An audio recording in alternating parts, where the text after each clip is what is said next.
Salut à tous, on se retrouve aujourd'hui pour parler du Paris Saint-Germain ce mercredi 20 mars. On commence tout d'abord avec le programme du PSG pour cette semaine, même si c'est la trêve internationale. Il y a bien sûr entraînement pour les joueurs non convoqués en sélection. Donc aujourd'hui on est mercredi, et bien sûr il y a entraînement, la même chose demain, la même chose après-demain vendredi. Il y aura seulement samedi, dimanche où ça sera off, repos bien sûr. Pour les joueurs du PSG bien sûr actuellement pas en sélection, comme certains joueurs, comme Carlos Soler, présent aujourd'hui à l'entraînement, comme également Milan Skriniar, de retour, il devrait être de retour même après la trêve internationale, donc ça ramène encore de la concurrence, on peut dire, en défense centrale. On peut voir aussi Alexandre Letellier, l'un des gardiens, bien sûr, du côté du PSG, bon, qu'on voit très peu, bien sûr, gauler, ou par exemple Arnaud Tenas, qu'on avait pu voir gauler, cette saison, bien sûr, qui avait pu remplacer Donnarumma, qui avait pris un rouge, bon, c'était il y a quand même quelques semaines, lors de quelques rencontres. Concernant les autres joueurs du PSG, eux qui sont en sélection, comme les joueurs français, parce qu'il y en a pas mal de joueurs du PSG, comme Zaire Emery, Mbappé, Kolo Muani, Lucas Hernandez et Ousmane Dembélé ont participé normalement à la séance d'entraînement aujourd'hui avec la sélection française. Tout s'est bien passé, pas de blessure, rien du tout. Donc Hernandez n'a pas semblé gêné. Donc l'équipe menée par Kylian Mbappé l'a emporté lors du match d'entraînement. C'était hier soir, il y avait un match d'entraînement. Et voilà, en gros, c'est une équipe contre une autre équipe. Et l'équipe où jouait par exemple Mbappé, ils se sont imposés tout simplement. Et tiens, quelques photos. Tiens, on peut voir Mbappé avec Ousmane Dembélé. On peut voir aussi Randal Kolo Muani, bien sûr l'attaquant du Paris Saint-Germain, ou bien sûr le jeune Warren Zaïre. Tiens, l'équipe gagnante, tiens, je dis le match. On peut voir par exemple qu'il y avait Kylian, il y avait aussi Ousmane Dembélé, ou même le jeune Warren Zaïre, bien sûr, dans l'équipe gagnante lors du match de fin d'entraînement, c'était hier. On continue les gars, on va parler de Zaire Emery. Et pourquoi? Parce que Zaire Emery est en conférence de presse avec l'équipe de France hier, donc on va revenir sur ce qu'il a pu dire. Donc tout d'abord sur le fait d'enchaîner Euro plus Jeux Olympiques, parce que potentiellement il peut le faire, l'Euro on pense qu'il va être convoqué, et les Jeux Olympiques il a moins de 23 ans, donc il a même 18 ans, donc bien sûr il pourrait être potentiellement convoqué par Thierry Henry. Il a dit franchement, tant que je joue au football je suis content, après il y a beaucoup de matchs sur la saison, mentalement je ne sais pas, et physiquement je donnerai tout, cela ne me fait pas peur, si j'y suis je donnerai tout. Mais en gros il dit, c'est pas lui qui choisit. Pour l'Euro, je pense qu'il sera dedans, mais pour les JO, ça sera le PSG qui décidera. Et je pense, peut-être pas prendre de risques, bien sûr, parce qu'il a besoin de vacances, il a besoin de repos. Zaire Emery. Sur les JO, c'est sûr que ça fait très envie de participer à une compétition comme ça. Je donnerai tout si j'y suis pour aider l'équipe de France. Si c'est possible, pourquoi? Mais si c'est possible, pourquoi? Mais je ne choisis pas, comme je dis.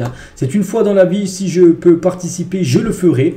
Sur son avenir au PSG, sur son nouveau contrat, il a dit, je ne me pose pas trop la question. Il faut voir avec mes agents, parce que pour l'instant, il n'a toujours rien signé par rapport à sa prolongation de contrat, mais bon, il n'y a pas de souci normalement. Il n'y a pas de rumeur sur un départ, bien sûr, de Zaire Emery. Il devrait bien prolonger son contrat très prochainement. Normalement, ça doit être un contrat maximum de 5 ans. Je ne peux pas faire plus d'années, bien sûr, en France. Donc, avec surtout une grosse revalorisation salariale. Donc, il devrait être l'un des joueurs qui touche le plus d'argent du côté du PSG. Toujours avec Zaire Emery sur son rôle chez les Bleus. Donc, j'ai un rôle le plus bas et je dois aussi me projeter. Elle est compliquée cette question. Il prend du temps pour répondre. Il doit jouer, je dois jouer mon foot. Faire ce qu'on m'a appris, c'est une chance d'être ici. Je vais écouter et apprendre tout simplement. Il parle de Griezmann, il parle avec tout le monde. Il parle et donne des conseils à tout le monde. On a aussi d'autres joueurs qui peuvent le remplacer. On a de bons milieux qui jouent dans des grands clubs. On donnera tout pour gagner les 2 matchs à venir. N'oubliez pas, contre l'Allemagne, c'est samedi là. Et ça sera contre le Chili. Le prochain match, mardi prochain. Zaire Emery sur l'idée de jouer un peu plus haut chez les Bleus. Il a dit, j'ai la capacité de bien défendre aussi, de savoir me projeter. Quelque chose que je ne savais pas faire avant, mais que je fais de plus en plus. Peu importe où je jouerai, je donnerai tout. N'oubliez pas que des fois, il dépanne du côté du PSG en défenseur droit. On n'espère pas qu'il jouera cette position, bien sûr, en équipe de France, que c'est un gâchis de faire jouer défenseur droit, bien sûr. Pour moi, c'est un numéro 8, pour moi sa position parfaite serait le numéro 8, un relayeur on peut dire, Zaire Emery. Toujours avec lui sur Kylian Mbappé, les Jeux Olympiques, Kylian, je suis au quotidien avec lui, c'est un joueur de classe mondiale, même à l'entraînement il donne tout, il veut marquer et faire marquer. Pour sa présence aux Jeux Olympiques, ce n'est pas à moi de parler, je laisse ça aux autres, parce qu'il n'y a rien à voir par rapport à ça bien sûr. On sait qu'il y a le débat, est-ce qu'il va participer au JO ou non, pour l'instant ça sent pas bon pour Kylian Mbappé. Zaire Emery sur les similitudes avec Adrien Rabiot, il a dit, c'est un joueur que je regardais comme beaucoup de milieux, il peut attaquer et défendre, cela fait de lui un très bon milieu, je l'ai beaucoup regardé. Il parle aussi, Zaire Emery, sur le départ de Mbappé du PSG, donc c'est un journaliste qui a posé cette question, il a dit, il y a beaucoup de leaders avant moi, c'est sûr qu'on aimerait garder Kylian au club car c'est l'un des meilleurs joueurs du monde, si ce n'est le meilleur, ce rôle de leader, je ne me pose pas pas la question, cela viendra naturellement. Hein. Je n'ai pas de modèle, mais je regarde tous les joueurs pour m'inspirer, essayer d'être le meilleur possible. Hein. Sur le poste de latéral droit au PSG qu'il occupe de temps en temps, il a dit: je pense que tous les grands joueurs doivent avoir la capacité de s'adapter dans n'importe quelle position. Je me sens bien au latéral droit comme au milieu et je donne tout, hein, peu importe où on me fait jouer. Mais bon, on pense, si tu te poses la question, est-ce que tu préfères jouer milieu ou défenseur droit? Je pense qu'il préfère être dans le cœur du jeu. Zaïre Emery, toujours avec lui sur les risques de jouer beaucoup à 18 ans. C'est ça qu'il enchaîne beaucoup de matchs à 18 ans.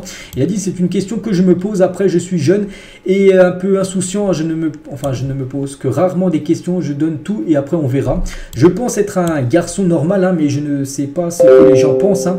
Je pense être une personne normale. Je ne me prends pas la tête. Je vis normalement. Je sors avec mes frères. Je suis un garçon de 18 ans et je vis ma vie normalement. Voilà ce qu'il a pu dire. Hein. Donc voilà, toutes les déclarations de Zaïre Emery, hein, tout ce qu'il a pu faire lors de cette conférence de presse. Et il y avait également Rabiot, les gars, donc Rabiot, ancien joueur bien sûr du Paris Saint-Germain, et sur un retour au PSG, donc il a dit: cela va être compliqué vu comment c'est terminé, hein, son histoire du côté du PSG, hein, ça a été un peu très délicat, même si on sait que dans le football il ne faut jamais fermer des portes, hein, ça ne sera pas la priorité en tout cas, hein, pour lui c'est pas une priorité de revenir au PSG, même si chaque mercato il y a toujours des rumeurs, hein, sur un éventuel retour de Rabiot du côté du club. On continue. Donc là on a parlé de l'équipe de France, on va parler un petit peu, tiens, de la sélection italienne où joue Donnarumma. Tiens, ils sont envolés pour les États-Unis parce qu'ils vont jouer 2 matchs, hein, contre le Venezuela et contre l'Équateur sur le sol américain. Voilà, on peut voir date et horaire bien sûr de ces 2 rencontres. Hein. On souhaite bonne chance bien sûr à Donnarumma, tiens, avec le maillot qu'il portera lors de l'Euro, hein, où ils essaieront de défendre bien sûr le titre qu'ils ont remporté en 2021. Ugarte, les gars, Ugarte avec l'Uruguay. Voilà, une petite photo. Aussi au Canguigny, les gars, hier j'ai dit Canguigny allait s'excuser. Aujourd'hui, bah tiens, regardez, hein, comme prévu, Canguigny a présenté ses excuses sincères. Hein, il a admis qu'il avait tort et a réfléchi sur lui-même par rapport à ce qui s'est passé lors de la dernière Coupe d'Asie. C'était il y a à peu près 2 mois où il s'est embrouillé avec Hugminson pour une partie de tennis, hein, de ping-pong. Il s'est embrouillé, je sais pas pourquoi, ils ont failli se battre. Donc il a dit: je suis désolé de vous avoir déçu. Je ferai de mon mieux pour être non seulement un bon joueur de football, mais aussi une meilleure personne. Alors s'il vous plaît, soutenez-moi avec beaucoup d'intérêt. Ce qu'il a pu dire, hein, Canguigny.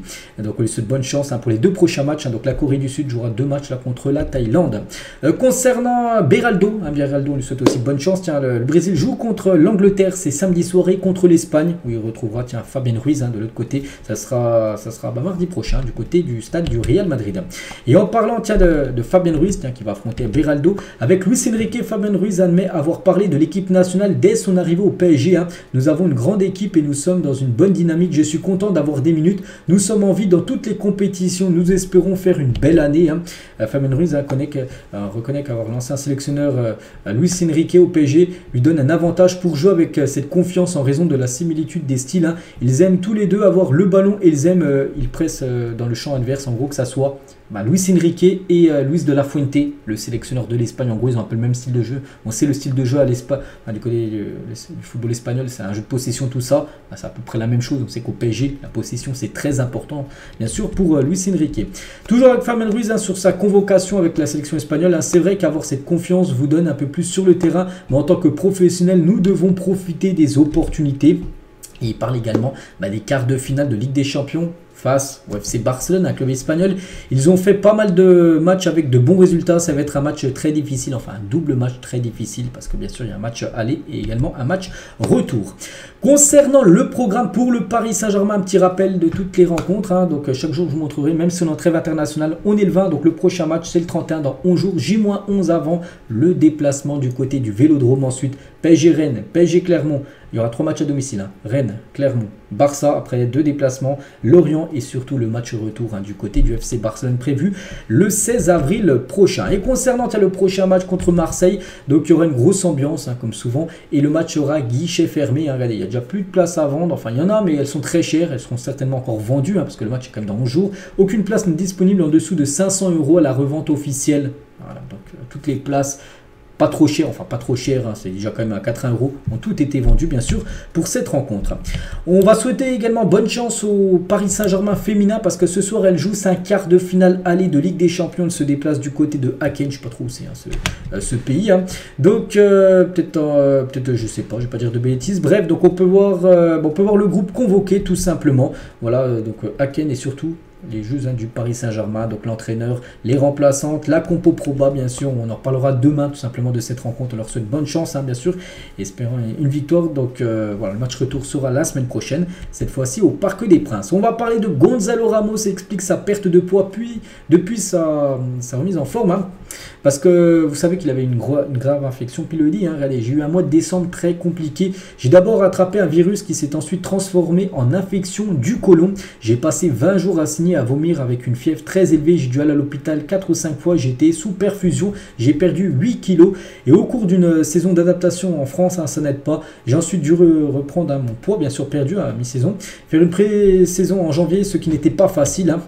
C'est vrai que comme je l'ai dit, il y a une période où vraiment on le voyait même en image, les gars, qu'il avait perdu beaucoup de poids. C'est ça, regardez, il était quand même pas mal de jours à l'hôpital, il a perdu 8 kilos, c'est beaucoup parce qu'il a été gravement malade. Bon, maintenant ça va beaucoup mieux pour lui. Regardez, au mois de décembre, les gars, il avait seulement joué un match pour 1 minute. Il était rentré en fin de match parce qu'il ne pouvait pas jouer, il était forfait sinon tous les autres matchs à cause de ce qu'il avait, cette infection.